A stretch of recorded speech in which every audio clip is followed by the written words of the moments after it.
Ladies and gentlemen, friends, colleagues and listeners, welcome. Here we are again, another podcast show. We've got a great guest, and unusually on this one, it's probably the first one that's being conducted from inside a car, a static car, I would add. But the guest I'm talking about is Christopher Marich, who's the co-founder and global strategy director of MySky. So Chris, thanks so much for joining us, and also for being flexible enough to pull the car up. And I think you're in the back seat there. I am in the back seat. Yeah, thank you very much for the opportunity. Very nice to meet you and to be on the show. It's a big pleasure for me. Yeah, no, and yeah, I'm on the back seat. I'm not driving. Everything is safe. I'm parked. Yeah, good man, good man. Looks like nice weather there as well. It is. It is. Yeah, definitely. And sorry about this weird setup, but yeah, I was driving between two meetings and didn't make it on time in the office. Don't worry, don't worry, don't worry. And you're in Geneva, yeah? Correct. Based in Switzerland, next to Geneva, actually. Okay, lovely. Now, what we do is we normally ask our guests just to give us a little bit, not too long, but a little bit about yourself and what you actually do at MySky. What a fantastic name, by the way. Thank you very much. Yeah, it was an idea we had for a long time, and we're actually quite happy we managed to get the website link as well. It was not that easy, but we got it. So my name is Christopher Marich. I co-founded MySky about 6 years ago now. Been in the aviation industry since I graduated university. It has always been a big passion in the family. My dad was flying, so he took me when I was a kid. My brother is a pilot, commercial pilot. So the aviation thing was really in the family for a long time, but I decided to go more on the admin side of aviation and not the cockpit. So yeah, I've been working in the industry for 10 years before starting MySky, and started this company actually with my business partner and co-founder, Kirill Kim, who is today the CEO of the company. And the idea was mainly from both our experiences, confronted to the private aviation industry. How can we make this industry better using technology? So that was the question we had when we started the company. And yeah, here we are 6 years later, but we'll talk about that a bit later, I guess. Yeah, no, brilliant, and well done. And what you're saying there about technology, I think this pandemic has sort of super boosted all kinds of technology and digital transformation and digitalization. Probably, I don't know, 10 or 15 years in the space of 1 year, from people's acceptance of it to people's reliance on it, and now people's understanding that without it, it's going to be a much tougher road back to recovery. So brilliant as far as that's concerned. Now, let's go back now, 2015. So the two of you have come up with an idea. You've got a fantastic name, so you must have had a good few drinks on the strength of that one. But now, what actually made you decide to say, right, this is what the industry needs? What was it? So basically, the idea was coming from both our experiences. So as I said, I have an aviation background, private aviation background, working in different fields of the sector. And Kirill, my business partner, has a finance background. So he's been working in private banking, family offices. Yeah. And the idea basically was to connect those two worlds together that were usually very disconnected. The financial aspect on one side. Ooh, sorry about that. No, the financial aspect on one side, and the operational aspect on the other side. Also being confronted, Kirill representing some owners, me representing the advisor, being confronted to the challenges of owning an aircraft, right? That's really where we started from. The main question was, how come something so technologically advanced is managed in a lot of cases in a very old-fashioned way? It goes from like whiteboards and post-its to some Excel files. It's quite crazy when you think about it, right? Those assets that are worth 20, 40, 60 million that are managed in a very, very low-tech way. So that's where we said, can we change that? And can that boost efficiency of the sector? Yeah. So obviously the thing that comes to light, which is something that I don't know, I think is a little bit crazy at times. The aviation sector is the entire aviation sector. And some people just in life, if they see somebody in a private aviation or a private aircraft, it brings out negative connotations in the majority of people. So whether that's jealousy, whether it's envy, whether it's whatever it is, there's something not quite right there, and people should be pleased that people are so successful. But then when you look at how resilient the private aviation sector has been through the pandemic, and also the way people's mindsets are changing now because of the touch points from legacy carriers and airports to a FBO or a private aviation, it's an incredible difference. But the one thing that I could never understand is sometimes when you buy an aircraft and you have to look at all of the admin and all of the records of it, sometimes you could be looking at a full pallet and 20, 30 boxes of documentation. So I'm assuming what you want to do is you just want to consolidate all of that and make it a lot more effective. Yes, correct. That's part of the answer. That's part of the solution that we wanted to develop, was to lower those entry barriers. As you were saying, like even now specifically, we can come back to that, to the trend now of those new buyers coming in and saying, okay, but two main aspects that are scary when you're about to own an aircraft is, first of all, it's going to be a mess in terms of amount of data. And as you say, like boxes and boxes of papers. Just an example, we on average see that an aircraft produces 15 invoices per sector. So imagine if you multiply that by the amount of flights you do during the year, the amount of the piles of paper it does. That's the first aspect, is the amount of that data that those aircraft produce. The second amount is the big question mark. What is going to happen to me, right? How much is it going to cost me? Yeah. I don't really know. I don't have any figures. How can I find an unbiased source of information? Obviously, that's also complicated to make sure that I can have a clear budget on how much my ownership is going to cost me. So I think that those are two factors that are, putting some entry barriers to our industry, where people are like, okay, I'd rather rent, and it's limiting our industry to grow. So that's also what we're trying to do, right? The big picture is, how can we lower those entry barriers, make ownership easier and more efficient to grow our industry? Yeah, and I suppose when you see people like Lewis Hamilton, having an aircraft and then selling it because of the costs associated and the hidden problems. I mean, when you see somebody like that saying it, there's definitely a need to address. That's why he sold it. I didn't even know that. Well, I wouldn't say that's why he sold it, but one of the things that he said was, you just don't know what's involved. What's going to happen to you. Yeah, and all of a sudden you get surprises, and okay. So if you have Lewis's detail, I have good news for him. If you want to put us in contact. Market again, yeah. Yeah, exactly. Can make that happen. Yeah, no, brilliant. But as far as the resilience now of private aviation, and one of the things that you've said, and I read up on what you've said, or you and your partner said, is about the need to manage sustainability and to consolidate so that you get better efficiency and less cost with all of this. So when the two of you were sitting down, so your idea, correct me if I'm wrong, was to say, right, we've got this wonderful product, we've got this wonderful opportunity, and we've got wonderful people who are lucky enough to be in a situation to be able to consider it. So what would their problems be? So I'm assuming that you then sat down and you worked out, what would be the key issues or the pain points within the industry. So, are they much different from now to when you first started, and has there been a vast improvement, or is that the gap that you guys are filling? So when we started with MySky, we were, as you're saying, we were really addressing mostly the B2C segment, so the owners, because those are the people we knew and we were exposed to. We're like understanding their pain points and saying, how can we help those owners to make their ownership experience easier?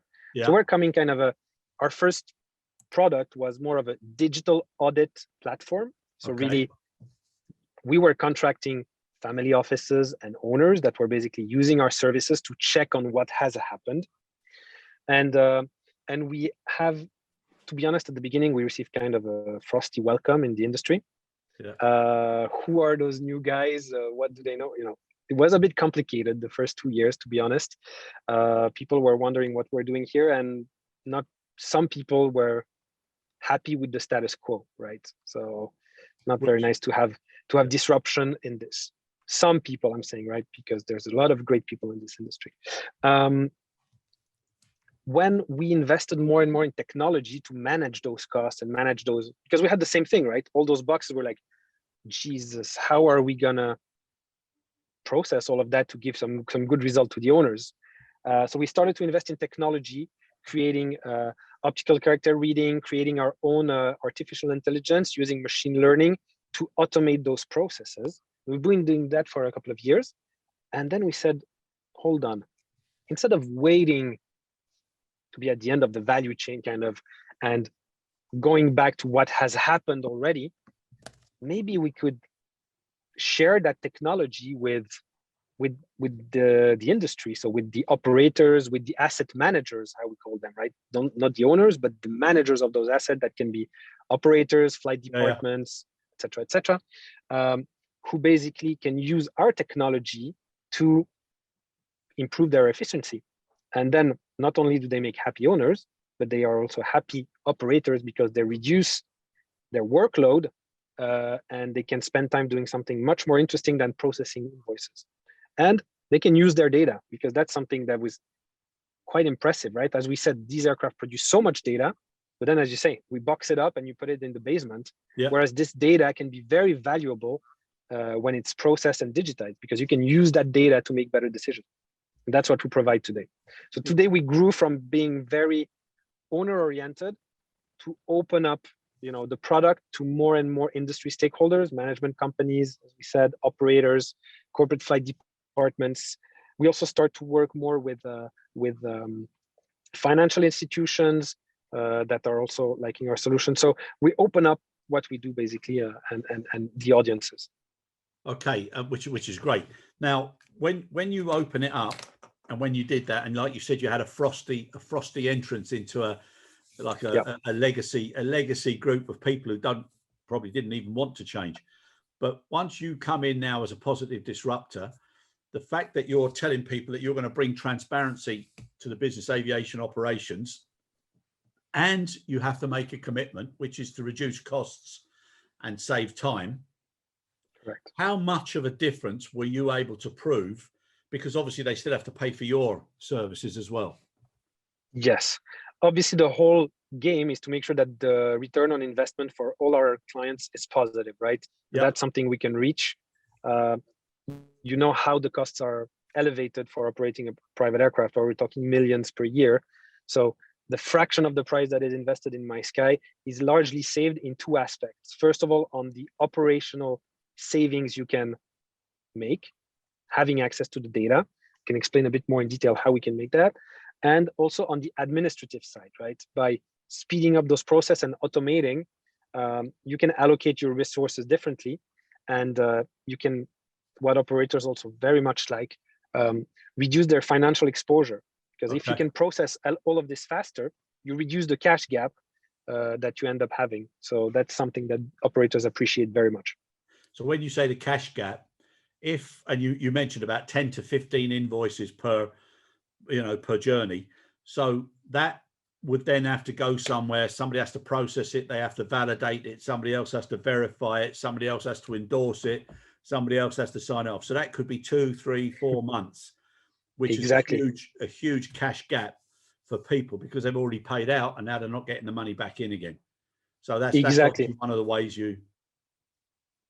Exactly. That's exactly it. That's one of the main, and it's one of the main risks that operators are taking today, right? Yeah. You might have to have some extended products, because it might have to be my warehouse, my office, my car, my coach, my train, because that damn admin monster keeps sneaking up everywhere, and it just sucks the efficiency out of organizations. I fully agree. I believe it's still like that, it's crazy. Yeah, I know it's crazy how much you could decline that model. We've been developing a very vertical product as well, right? Which is very important. It's very targeted to our industry, to the private aviation, to the non-scheduled aviation, let's say, where we can answer those pain points. And we know how our industry is specific and how it operates. So we had to really build a system from scratch based on that. But I'm not lying. We already are working on one other product that is designed at an industry that is quite similar, which is the yachting industry. So that's something that we have been working for the past 2 years now on, and is due to launch at some point this year. I would have thought so, but yeah, well done, well done.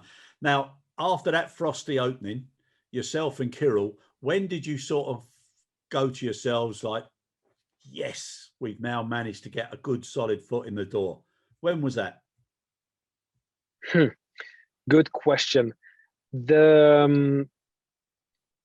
I would say that was probably when we started opening up, because obviously as we were coming from the owner's side at the beginning, the door was quite closed, but it was also, our role and our objective to change that messaging and change our position.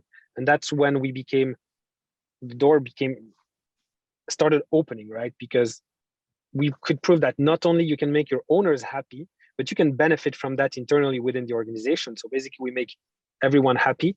On top of that, you were mentioning what has changed. I think the industry has changed as well. Like 6 years ago when we started, efficiency was not the main driver. It was mostly like, I want the latest aircraft. I want the bigger aircraft than my competitor. I want the fanciest catering. But we're seeing today how much. I was actually having a meeting this morning with a very big operator here in Switzerland that was telling me our clients as well are really focusing on efficiency. Yep. We want to understand that. We have a BBJ owner. You can say, okay, he doesn't care about anything, right? Yep. But he was happy to save 200 euros on his handling costs in Paris. He was like, I don't care if the couch is in leather or looks or is red or black, right? Now, as far as that's concerned, one of the things that I also looked at was that the statement was that MySky is the only artificial intelligence powered spend management platform designed specifically for the private aviation industry. Is that still correct? Yeah, that's a long statement, but that's correct. As I was just telling you before, we are very vertical, right? So you would have spend management platforms that are ERP systems that are used by big organizations such as Coupa, Ariba, that are very horizontal, right? And we decided to go like the other way, right? And be very vertical and address the needs of our industry. And to be honest, as I told you, we started as an audit company that said, hey, we can automate a bit, this, that, etc. I think the reason why we're still the only ones is because the journey was quite intense, to be honest. And it was not that easy. But then again, I just thought if it would have been easier, someone else probably would have done it already. But collecting all that information, mapping all those airports, because that's the challenge of our industry, right? There's no standardization at all. Exactly. Everything is unstandardized. It's very peculiar in our industry that there's not one way to report. There's not one way to invoice. You go to Teterboro, it's a specific way. Handling means something. You go to Geneva, handling means something else. So there's no standardization at all, right? And that's what we're trying to teach our machine, is to be able to standardize the unstandardized, right? And that's a huge job. But it is, but a huge opportunity as well, because it's long overdue. Yes. And if you're able to compile all the differences and have them automatically filtered into something that everybody can see, then you said earlier about the opacity, and it becomes more transparent, and then it's not fragmented, and it becomes something that people can relate to, and it's going to help people coming into the industry and transferring within the industry. That's the word you used right here. That is very important as well for our industry, I think, is fragmentation. It's opacity, as we said, no standardization, and fragmentation, as you say. Everything is so fragmented. You have so many players, so many small players, so many intermediaries that impact the efficiency, obviously. And do you think now, as we move forward, because obviously, for business aviation now, it's resilient, yes, but for it to continue, that there needs to be some consolidation and obviously standardization. But you think that groups will start to come together? There won't be so many players, that there'll be more sort of cooperatives or almost like alliances in private aviation? I think that's what is happening already, no? I think that's happening. We see the big players acquiring and becoming those big group and alliances. We all know who they are, right? I think that's what is happening, and I think it's going to be harder for a 1 or 2 aircraft operation to survive in this competitive landscape. But that's what I was coming to. What I meant by that statement was, of course, yes, it's happening everywhere. But do you not think there's an opportunity for some of the smaller guys to get themselves together as like a cooperative? So by following the same standards and by following the same principles, without the merger and acquisition cost and due diligence, etc., they can become an entity or like a membership, whereby they're following certain standards and criteria, and it helps them all as individuals, which you get from being part of a bigger organization. That's a very good idea, actually. Yeah, it would be applying the hotel model to our industry, basically, right? You take a franchise or something like this that would be come up with their standards and put that together. It's actually a very good idea. I think it could make sense, and I think it's necessary for the smaller players if they want to continue. Specifically now, I think they're exposed, as you said, to risks, to a difficult environment, and I think, joining forces can be something that can be very powerful. Yeah, in a very different way, a post-COVID bounce back better or bring back better way, so that people, again, going back to the 747 egos, when we were talking about sports, sometimes it's great to win. It's great to win anything, but if you're able to win as part of a team, you've got more people to share that success with and tell the stories to. It's that's from an old man who's always played physical sports, which is why I can hardly walk and my knees are gone and all sorts, but the memory's still there.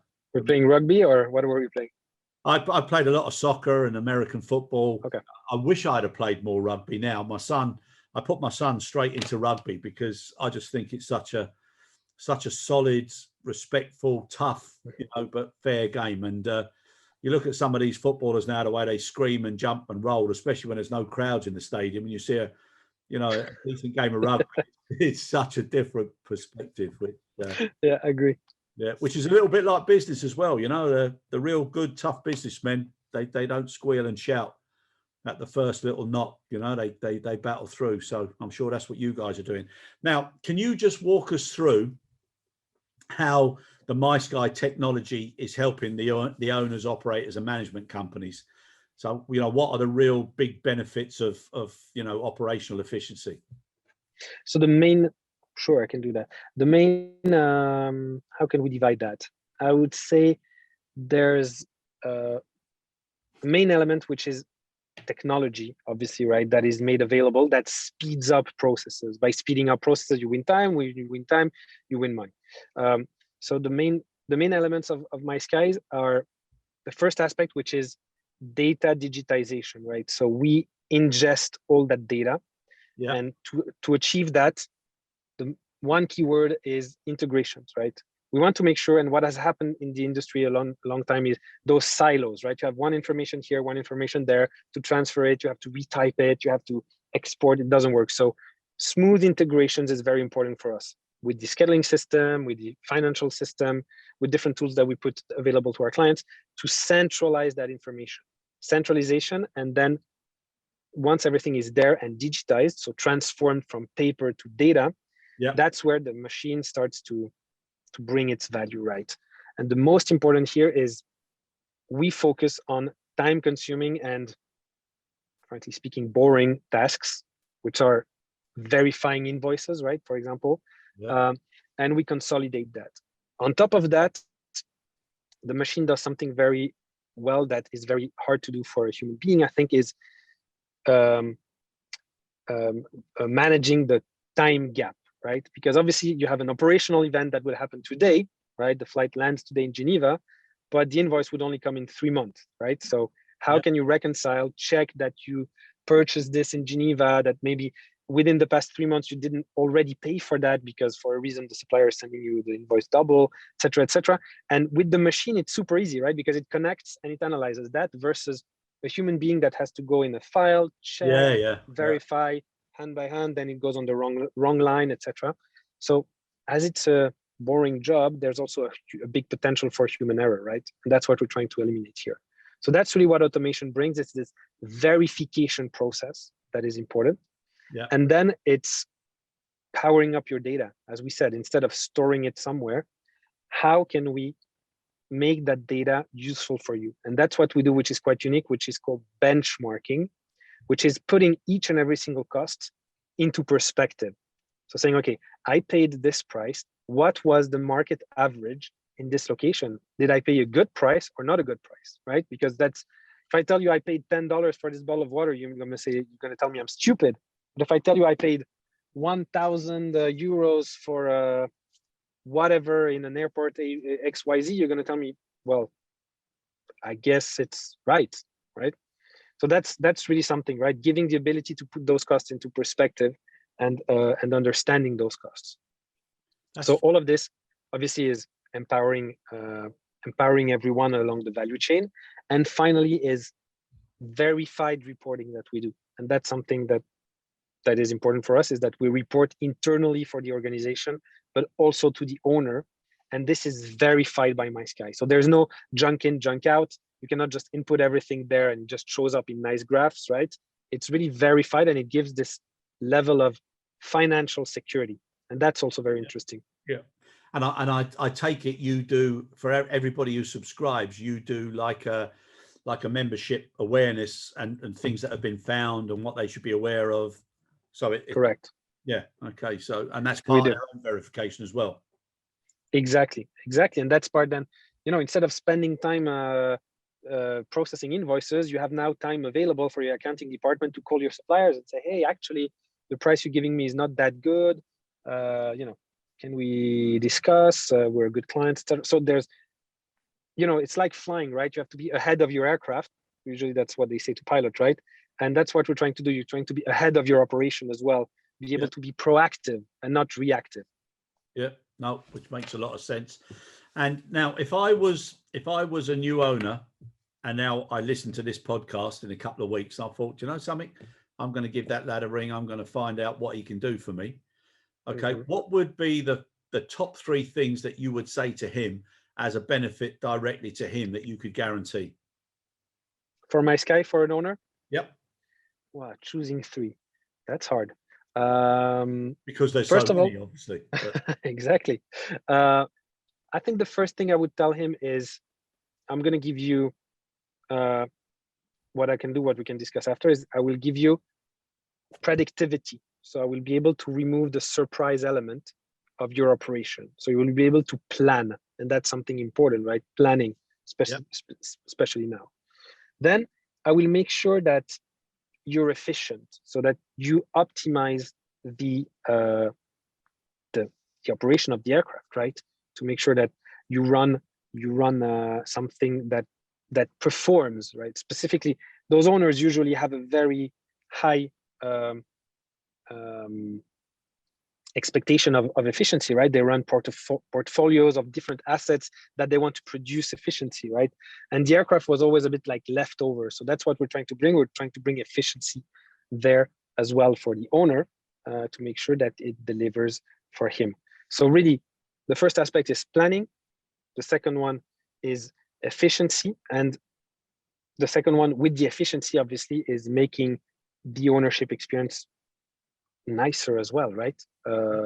Making that something that is transparent, that is smooth, and that basically is less expensive than what was planned. Yeah. So when you explain that, and if you think about all the people that are lucky enough to own their own aircraft, obviously they're affluent, successful, they've done things a certain way, so they would totally relate to what you've just said. Mm-hmm. So why did they accept such mediocrity, prior? Well, I think there was not really another solution, right? So it was like this. There was no way to do it differently. But I think also technology, as you said at the very beginning, there's a huge acceleration in technology and in expectations.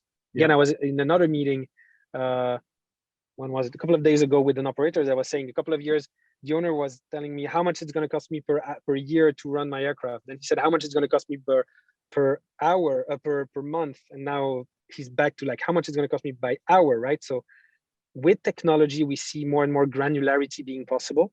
Yeah. And I think owners are now expecting that as well, right? Something that they were probably not expecting 10 years ago. Yeah, it's incredible how it's speeding up, and now it's only a taste, because now it's only the first stepping stones as to what people are going to expect and what they're going to want to do moving forward. Exactly, and we can do a parallel, right? Look, a couple of years ago, the guy was saying, "Hey, PA, get me an S-Class from the private terminal to the hotel." He had no idea of the cost. Today, he would probably go on his iPhone and say, "Oh, okay, like the S-Class on Uber is costing me 150. The E-Class is 94. You know what? I'm alone. Let's just take the E-Class. Whatever, the ride is 20 minutes, something like this, right?" So they become also more exposed to to having the choice. Yeah, I think, and that's what they expect to have in the ownership experience, to be empowered as well, not being just, "Hey, pay us 500 grand." Yeah, no, which is important to everybody. Now, have you introduced any new features since launching, and Yes. and why? Why? Which ones have been the biggest impact? So the first major change was the new platform we launched, as we said, that was moving from the purely audit product that we had to the spend management suite. And that has been a big baby, because spend management includes a lot of different steps. I'm not going to go and giving you a full demo of the product. Yeah. We can if you want at a later stage, but there's a lot of stages. So that was a huge upgrade for us, because this platform was now addressing more audiences. Now, the second big step is the step we're doing this year, which is, obviously we add features all the time, right? Some false features, because we listen a lot to the feedback of our owners, but that's details, our clients, sorry. But the big step we're doing this year is moving from what we do now, which is analyzing the past, basically. We said, hey, now we have enough data. With all what we have enough understanding of the industry, we have enough technology. We can now, instead of only analyzing the past, we can also predict the future, right? Using that data and using the technology we have, and then reconcile this future with the past once the invoices come in, basically. So that's the big step now, and that's what we're rolling out. We're already in beta testing, and we're launching that now in the coming days, actually. So it's perfect timing, where we launch out these predictive spend tools for the industry. Yeah, it's I mean, that's fantastic, because like you said there about predicting the future, anybody that can list that as a USP and be confident that they can do so, that's going to be hot in demand now moving forward, because at the moment, most people don't know what's going to happen next month. Exactly. And to be honest, I really thank our clients, be it owners or operators, that with who we had those brainstormed, because they addressed the pain points, right? And we said, okay, let's try to answer them. Typically, MySky, one of the predictive spend product that we're launching, which is a quoting tool for charter departments, is something that is answering some really strong needs, right? Because today, the process of quoting a charter mission is very manual, takes a lot of time. The conversion rate is very low. So there's also a lot of frustrations of operators, because their conversion rate is around 2%. That means that 98% of the job they do goes to the bin.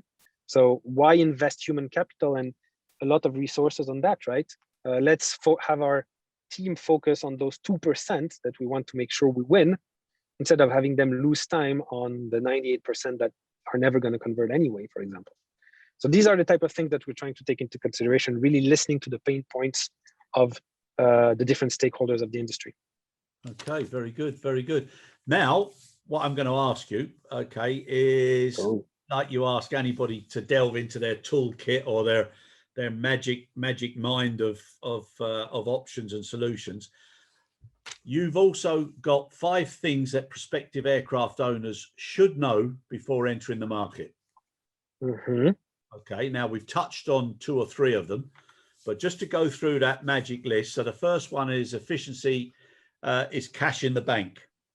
So that's the one where we're talking about the invoices, and I just find it amazing that every business I've ever been associated with, the same problems. Verifying invoices, you got one error line on an invoice, so the whole invoice gets held up again for another period of time.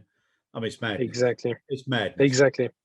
So that's one. Then the second one, 20% of spend could be reduced through automation and automating management tasks and benchmarking and cost optimization. 20% of spend. Yes, that's what we've been seeing from historical data over the couple of years that we've been operating. That's what we see that can be brought up, right? By changing processes, by bringing in automation, the advantage is that you have two, as I was saying before, right? There's two places where you can go and look after those optimizations. There's the administrative costs of running those aircraft, and there's the direct operating cost of the aircraft. So combining those two, that's the numbers we come up with, discussing with our clients. Which is, I mean, that's a huge amount. And then, then the third one, ensuring that you are making informed financial decisions. Okay, obviously that's so important now, and that brings us back to the fragmentation, the opacity, and you know, all the outdated processes, which again is amazing that we're coming out of a pandemic. And when you look at what was happening before, it was prevalent everywhere. I mean, it's crazy. So exactly, huge amounts of efficiencies now necessary moving forward. Then we come to point 4, which is so important again across every single thing that we do, and probably more so now coming out of this global pandemic, which is transparency. Yes. And holding management companies or anybody accountable for that transparency.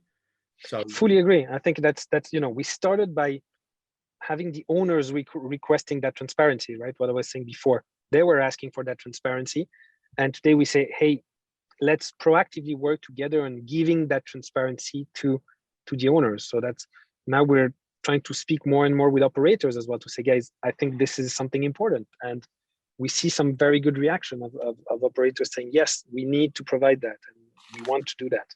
Which is great. And then you come to, above all else, insisting on a clear picture with the total ownership. So when somebody decides, they wake up in the morning and think, oh, I'm doing well, I'm going to treat myself, or, you know, life is rich now, let me do something. But they now really, really want to know exactly what the transparency, the cost, the benchmarking, so they feel more secure in their decision.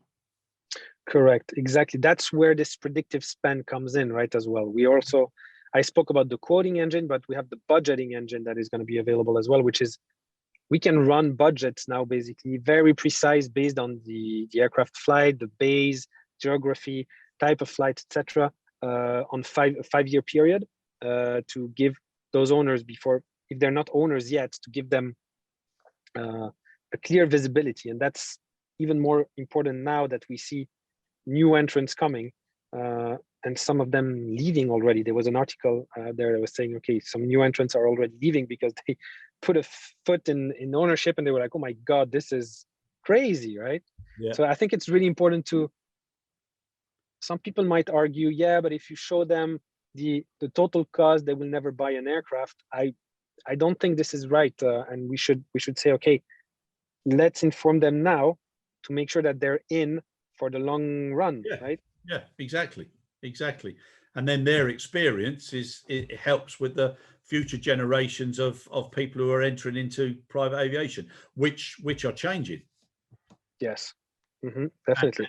And the fact that it's changing now, and it's not, you know, it's not people of my age who are running businesses or whatever. Now it's, you know, it's people who need to optimize their time. They need to make certain benefits out of that, but they need to then fly their people around. And the way the world is going to change when we all come out, you know, I think the FBOs are going to be central points where people are just going to come in, meet there, do what they need to do, and then they'll go back out either the same day or the day after or whatever. There'll be a lot. Most probably, you're right. A lot more a controlled environment. So now to finish, before we end. Oh, it's the end already? It's almost there. It's almost there. We've done 40 odd minutes, and really? That went fast. Yeah. Well, there you go. That's a good thing there. So that's a good sign, right? That's it. Flies by. But so now, where do you see MySky going? What's on your horizon now for the future? Well, the immediate future is really focusing on this predictive spend, right? On deploying that to make sure that we can